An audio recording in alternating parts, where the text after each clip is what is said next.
this is an iHeart podcast. Guaranteed human.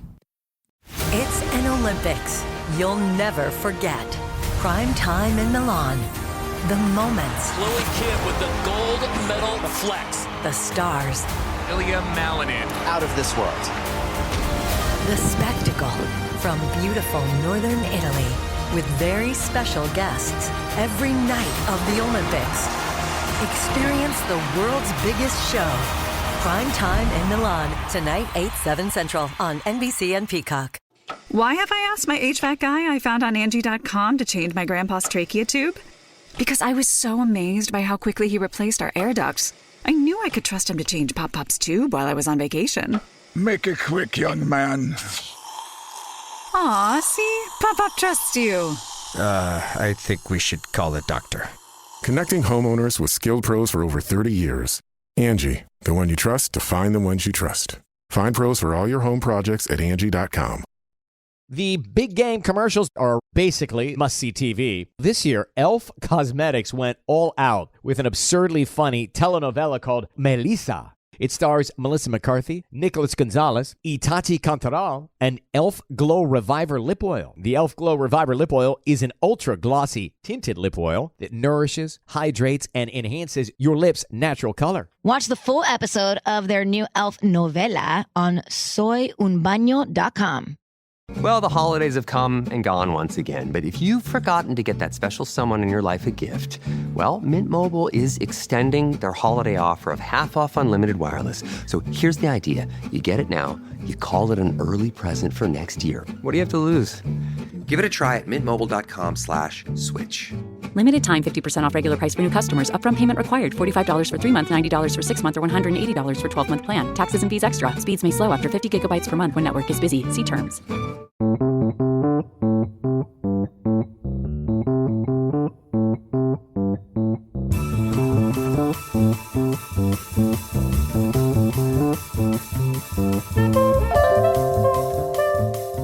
This is a special edition of the Middle Podcast. I'm Jeremy Hobson. As we record this episode, the nation is still processing the assassination of the activist Charlie Kirk. Just the latest in a number of assassinations or attempted assassinations of people in this country, apparently because of their political beliefs. There was the killing of the Democratic Speaker of the Minnesota State House, Melissa Hortman, and her husband, Mark, in June. The April arson attack on Pennsylvania Governor Josh Shapiro's home. There was the attack on former House Speaker Nancy Pelosi's husband in 2022, the 2 assassination attempts on President Trump, the shooting of Republican Congressman Steve Scalise at a baseball game in 2017. Of course, former Democratic Congressman Gabby Giffords back in 2011 in Arizona.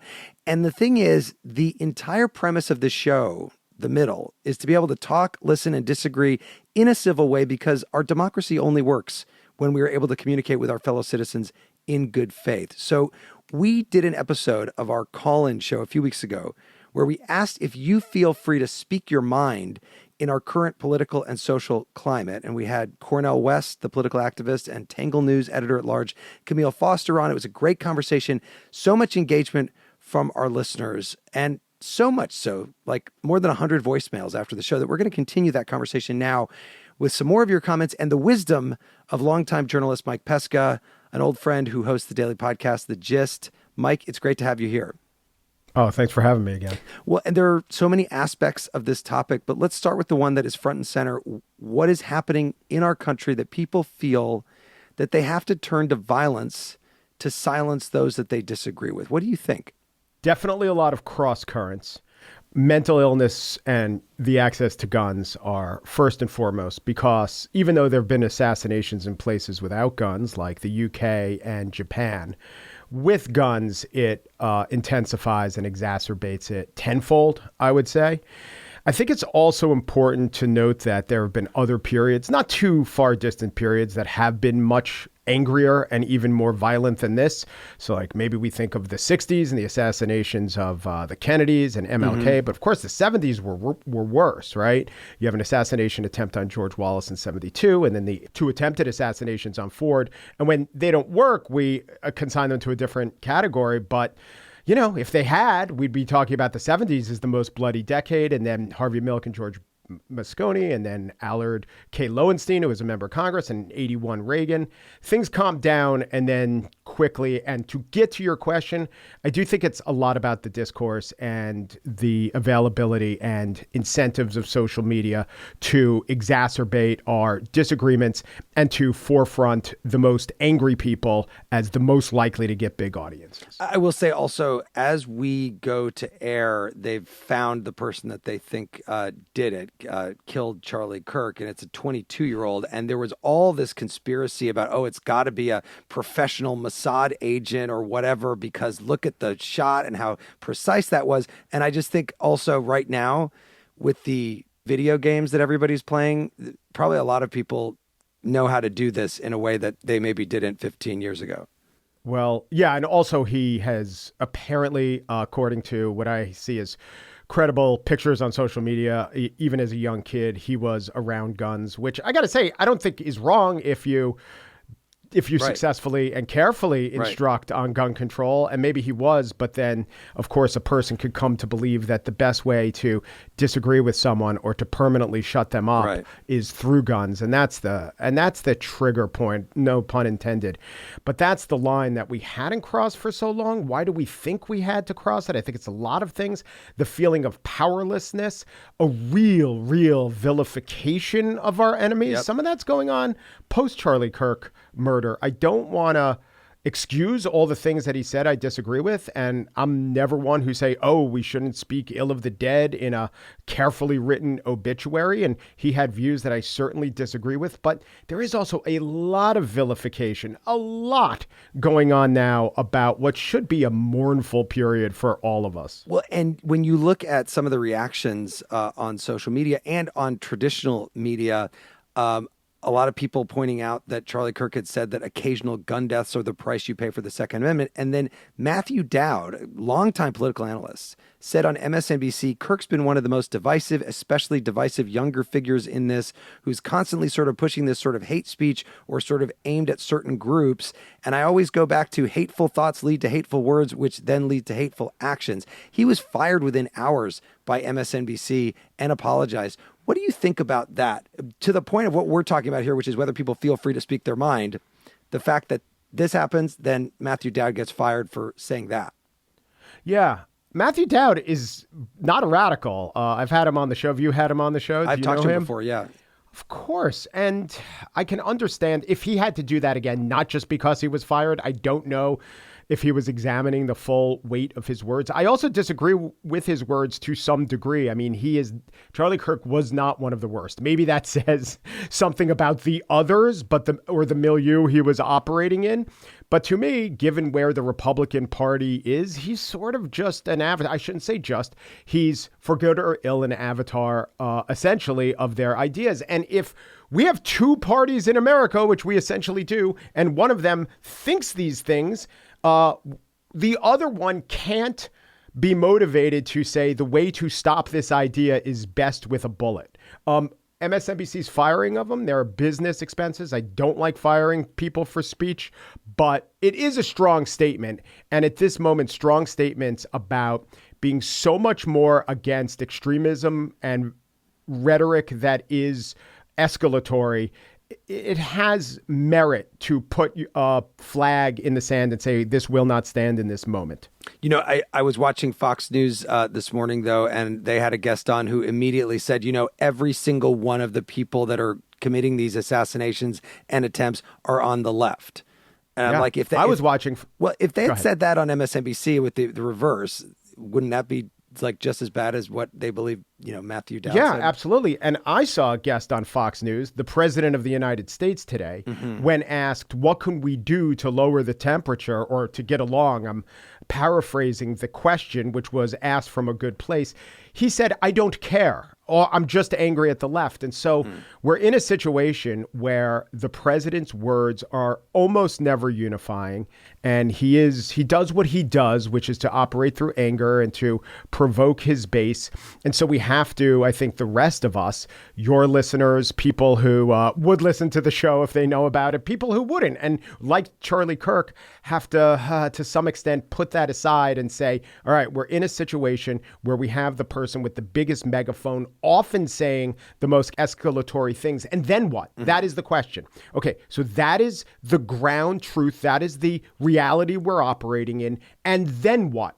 Because it's very tempting to say, well, I'm not going to give any forgiveness or grace to the other side. Look at who the other side elected as its spokesperson. And I guess the Republicans do that. They'll pick someone who they vilify as well. All right, I'm willing to concede as a person mostly who talks to Democrats on my show that, yeah, that is the truth. But then what? Do we escalate or do we seek out means to de-escalate this horrible rhetoric? Let's listen to some of the comments that listeners left us on this. Here's Anne Marie in Nashville, Tennessee.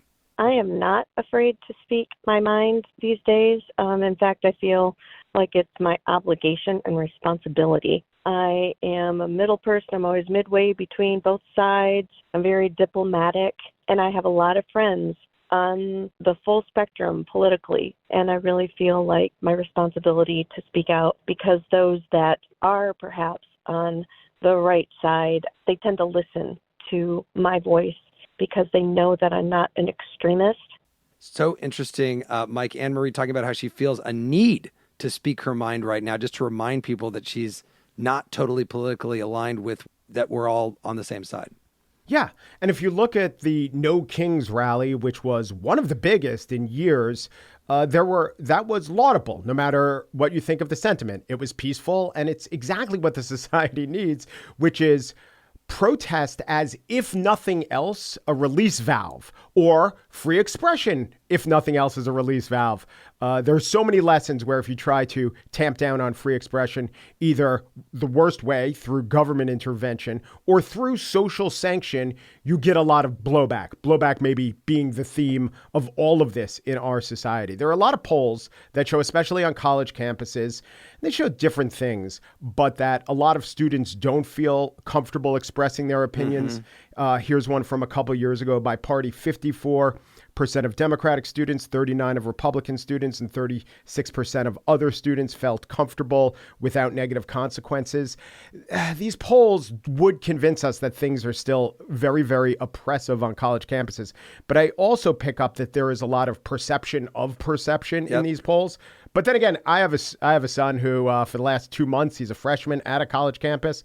And he says that it was different from his high school campus. There is a little, he's trying to feel it out, but it's a college campus where there are some consequences, as he perceives it, maybe more consequences of speaking his mind than when he was in high school. And when he was in high school, it was even a school that made the news for being oppressive about free speech, sometimes fairly and unfairly. He was really, I should just say, he was beside himself as not a fan of Charlie Kirk at all. And he actually let me in on some of Charlie Kirk's statements that I looked up about civil rights that, let's just say I wouldn't agree with them at all. So that's where he sits. But so many people on his college campus were expressing glee about the murder, and he was very, very upset by that. Well, and, one of the reasons we did the show about freedom to speak your mind in the first place is because I was speaking with a political science professor at a university in Boston who said that he used to ask his students to talk about things in the news at the beginning of class and doesn't do it anymore because they're all so afraid to say anything.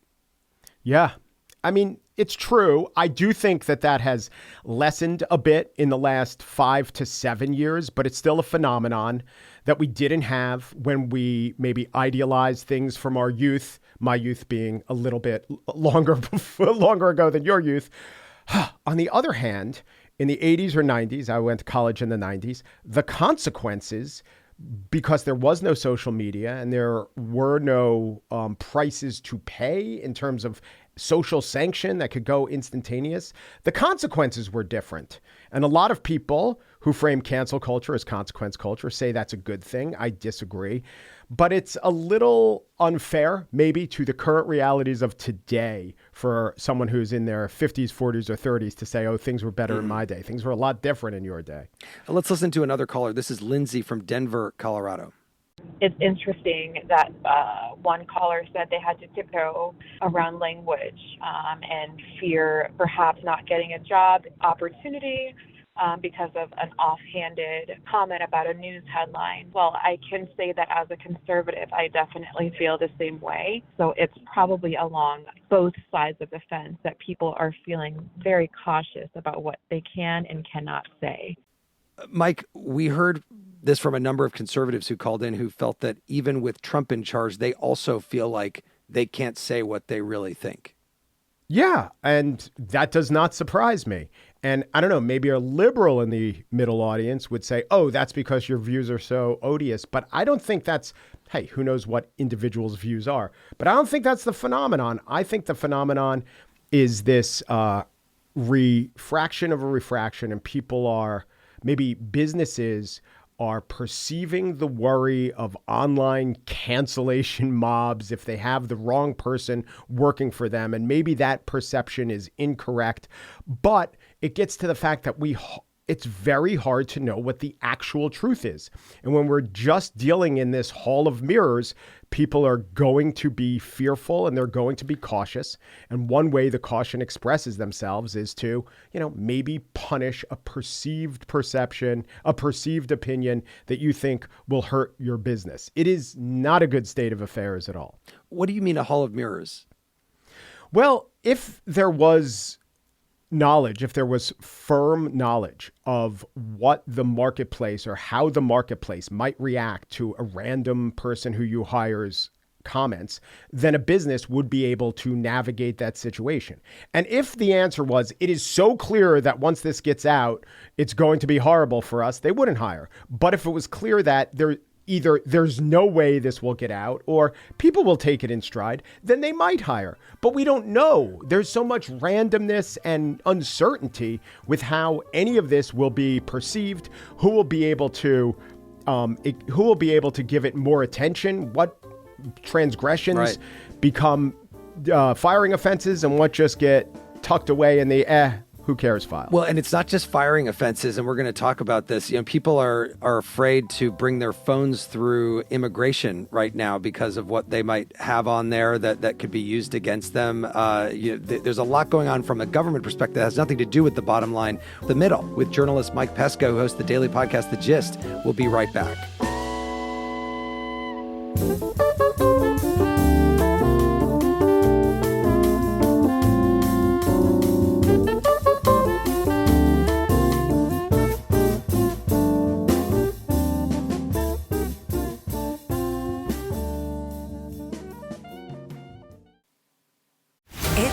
Olympics you'll never forget. Prime time in Milan. The moments. Chloe Kim with the gold medal flex. The stars. Ilya Malinin. Out of this world. The spectacle from beautiful northern Italy with very special guests every night of the Olympics. Experience the world's biggest show. Prime time in Milan. Tonight, 8/7 Central on NBC and Peacock. Why have I asked my HVAC guy I found on Angie.com to change my grandpa's trachea tube? Because I was so amazed by how quickly he replaced our air ducts. I knew I could trust him to change Pop-Pop's tube while I was on vacation. Make it quick, young man. Aw, see? Pop-Pop trusts you. I think we should call a doctor. Connecting homeowners with skilled pros for over 30 years. Angie, the one you trust to find the ones you trust. Find pros for all your home projects at Angie.com. How do you make chicken nuggets like 7,000% better? Short answer, you let Taco Bell make them. Long answer, start with all white meat chicken nuggets, bread them in crunchy tortilla chips, and serve them with Hidden Valley Diablo Ranch. Yep, that's Hidden Valley Ranch mixed with Taco Bell Diablo sauce. It's exactly what it sounds like, and somehow even better. Simple math, spicy results. Crispy chicken nuggets from Taco Bell. A brand new classic. At participating U.S. Taco Bell locations for a limited time only, while supplies last. Ever wonder why so many people regain weight after stopping a GLP-1? Up to 40% of the weight lost can come from lean muscle. This weakens the body, slows metabolism, and makes it easier to put the pounds back on, creating a cycle of dependency.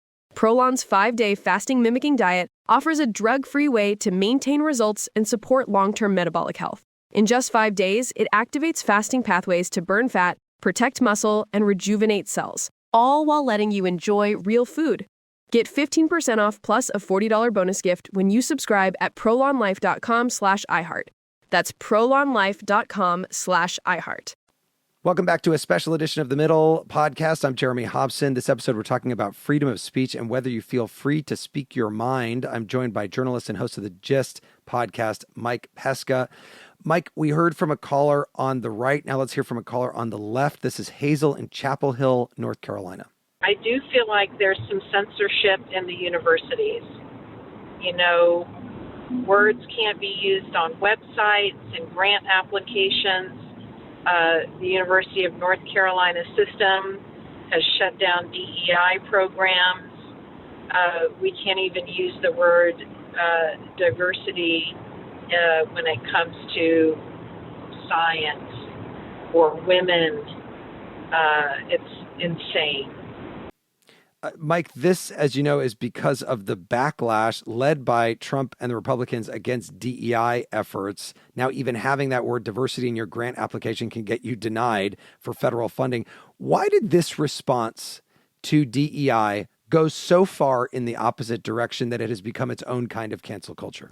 Right. Well, it's not just that. It's the Supreme Court ruling in Students for Fair Admissions versus Harvard, which literally did away with DEI. And by the way, the other suit that was joined with the Harvard suit was a University of North Carolina suit. They sued both the oldest private and oldest public college in America. Doing away with affirmative action was a popular, if you look at polling, most people wanted that scrapped. That was part of it. And I think the Supreme Court didn't do what Trump did, which is to read a political situation, to identify a problem. As I think in this case, if you look at polling and affirmative action, most people agree with the idea that the affirmative action and DEI regimes went too far. And then Trump, as a good politician, successfully identifies the problem.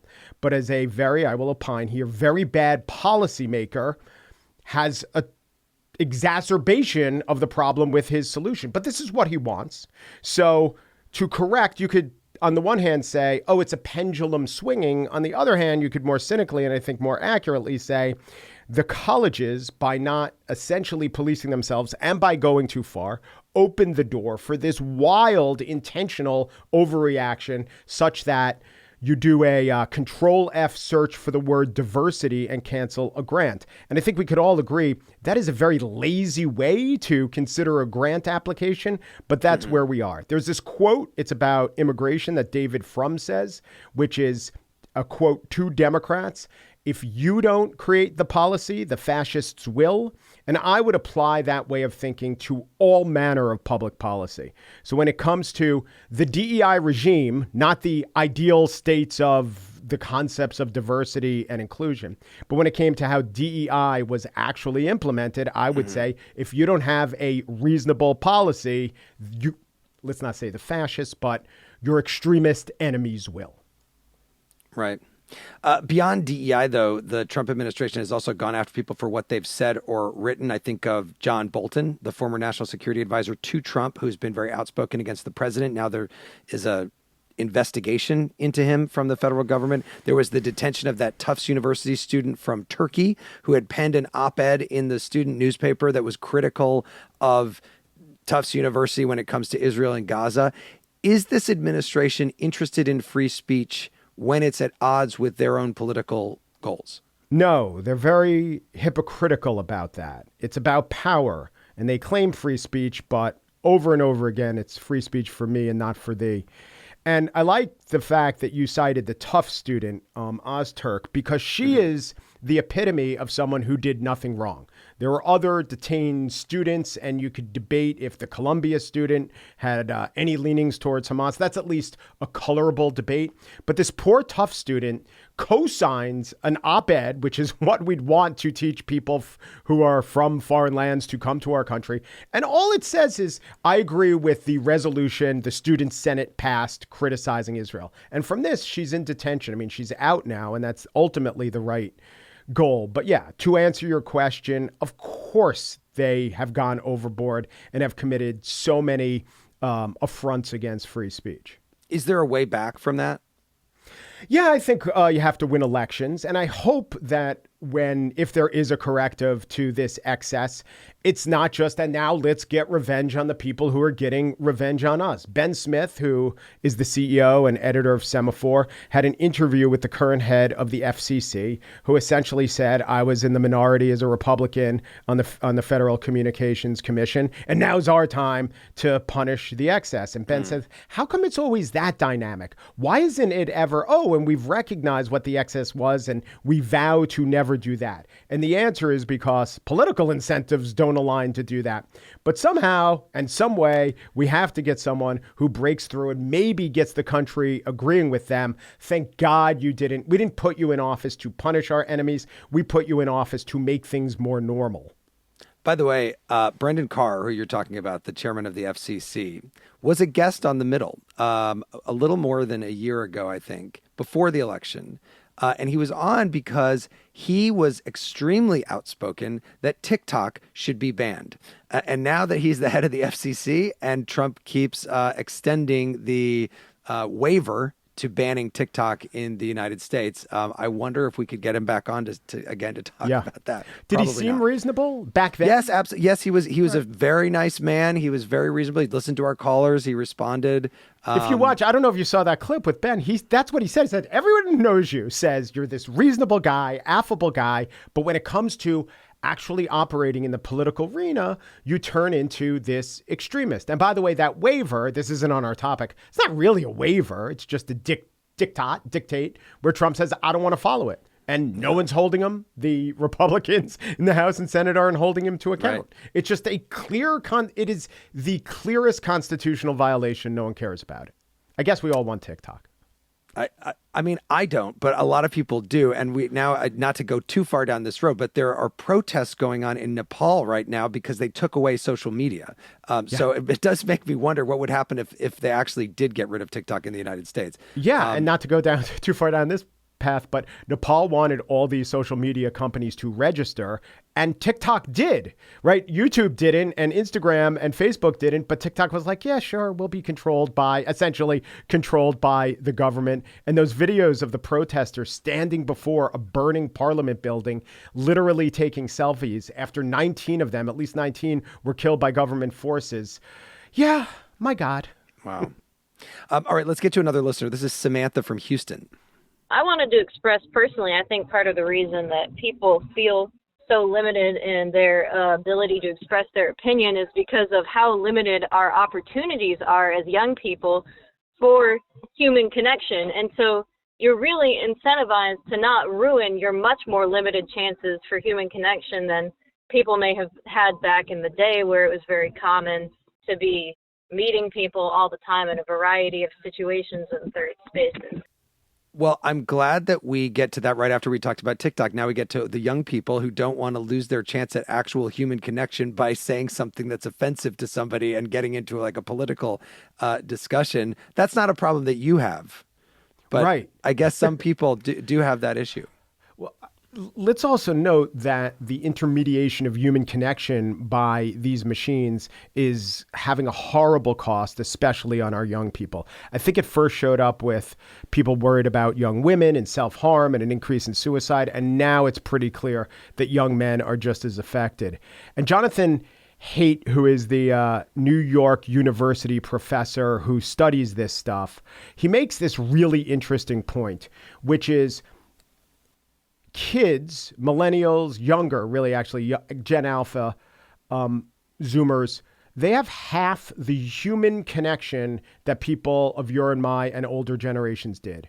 So think about all the times you laughed with a friend in your teens and just cut that in half. Throw half of them away. And think about all the fun you had with your friends, pushing them, joking around, jumping on something, throwing a football, and just throw half of them away. Does that sound like a beneficial, positive expression or experience? It's really frightening, and it has costs.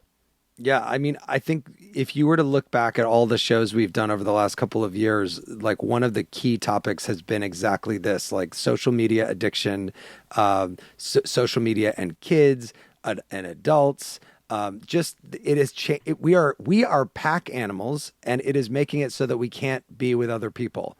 And we spend so much time, all of us, looking at our screens. Yeah. The dating scene is affected by it. Education. Wow. And, you know, and the thing about it is that I think that it shows that our tools and our technology have such a greater impact than our politics. And we pay the most attention to politics, but we pay attention through our technology. So as humans, as pack animals and tribal animals, this has pretty much been the truth through human history. And we get most upset, and most of our attention is paid towards the political. And it's a democracy, and we need to pay attention. But really, we are kind of being controlled by our tools more than we're allowing our tools to help us with our control of the natural universe. Yeah. Let me ask you one more thing, Mike, because this does relate to what we're talking about, freedom of speech and kind of the media situation today. You and I have both, after many years working for big companies, gone out on our own. You wisely with a podcast where the ad money is, and me with the radio show, which gives me a wonderful radio audience on over 400 NPR stations, but it is much harder to monetize, frankly. What is your advice for making independent media work in 2025? Lots of ads for gold. No. It's hard. It's about a connection to the audience. I've been thinking a lot about credibility and what you and I probably thought when we were working for NPR about credibility as being really important. And it's a thing that you could fritter away. And I kind of thought of credibility as existing out there as its own independent thing. But actually, I think I misunderstood it or the world has changed. Credibility is actually just what your audience, whoever they are, or what your potential audience wants to hear. And I know this, and I try to, I chafe against it, and I try to calculate so as not to get sucked into that. But think about what are the quote unquote credible institutions, and so many people who don't like them or don't either hate them or don't think about them would not regard them as credible.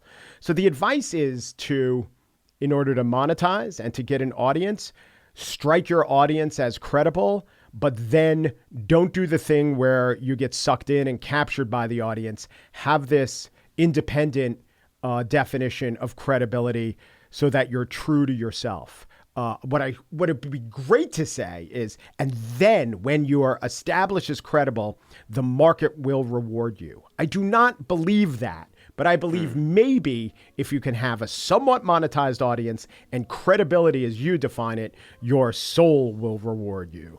Yeah. Yeah. It reminds me of an old slogan for a soft rock station many, many years ago. And it was, songs you know by artists you've heard of. And when I was working on a production of a new show that they were building for public radio, I said, I think we should be the opposite of that. I think that our listeners want to hear new things, not just stuff that they already know and have heard of.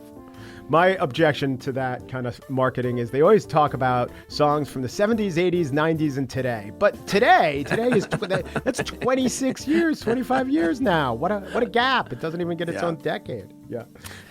Mike Pesca, longtime journalist and host of the daily podcast, The Gist. Mike, thank you so much for joining us. Thank you, Jeremy, for embodying the spirit of more talk, less rock. Thanks to you for listening to this episode. It was produced by Annika Deschler, our intern. This is her baby. Our next middle episode will be in your podcast feed later this week. We'll be talking about what's being lost in education now in this digital age. Like, does anyone know how to write with a pen anymore? And if you like this podcast, please rate it wherever you get your podcasts and write a review. Our theme music was composed by Noah Haidu. I'm Jeremy Hobson, and I will talk to you soon.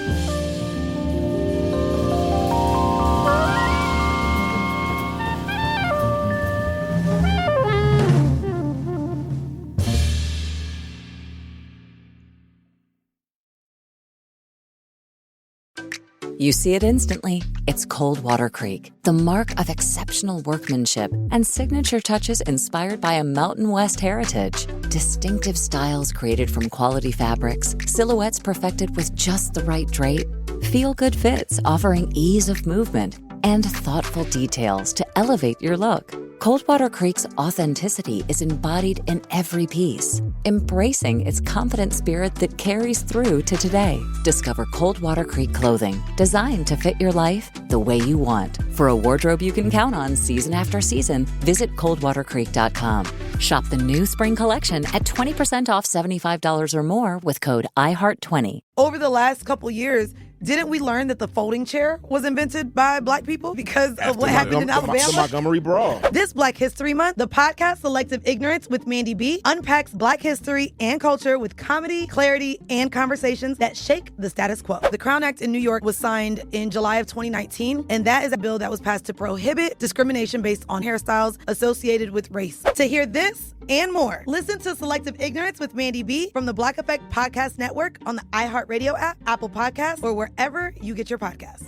1969. Malcolm and Martin are gone. America is in crisis. And at Morehouse College, the students make their move. These students, including a young Samuel L. Jackson, locked up the members of the Board of Trustees, including Martin Luther King Sr.